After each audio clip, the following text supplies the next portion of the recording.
Welcome to Dreamweaver CS4. I'm Janine Warner, author of more than a dozen books about the internet and 50 hours of videos for total training. In this Essentials training, you'll get an introduction to Dreamweaver and learn the basics of web design. From simple portfolios to multimedia showcases, websites come in many styles. So I'll start with a review of some of the most common web design techniques. We'll get hands-on in the next chapter, but for now, just sit back, relax, and let me introduce you to the many ways you can create websites with Dreamweaver. Over the years, web design has evolved dramatically. In the early days, we could only create very simple websites, like this one I'm opening in Dreamweaver. A site like this, which uses just a couple of static photos and some text, could be created in less than a minute in a program like Dreamweaver. But it used to be all that was possible. Today, using Dreamweaver, you can not only create these quickly, you can preview them in a browser so you can see what your pages will look like before you even publish them on the web.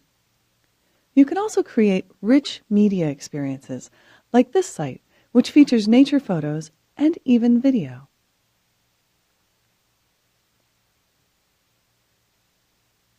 As you'll learn in this series, you'll need a video editing program to optimize video for the web, and you'd need a program like Adobe Flash to create animations. But once you've created those multimedia files, you use Dreamweaver to add those files to your pages. And that's just one of the many lessons you'll find in this training: how to use Dreamweaver's Flash features to add a Flash video file like this one, and even create the player, which you see appear when I roll my cursor over this video.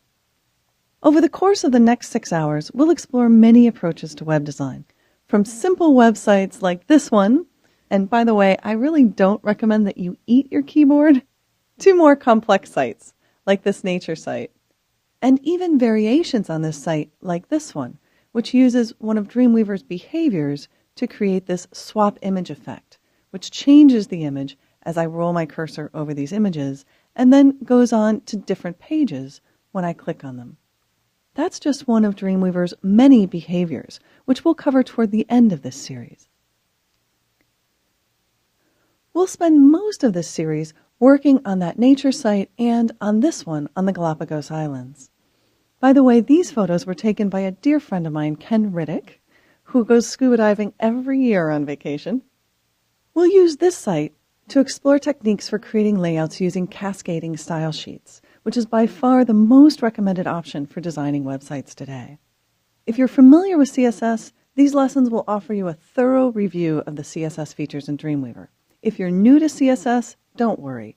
I'll cover the basics of CSS as I show you how to create, apply, and edit styles in Dreamweaver.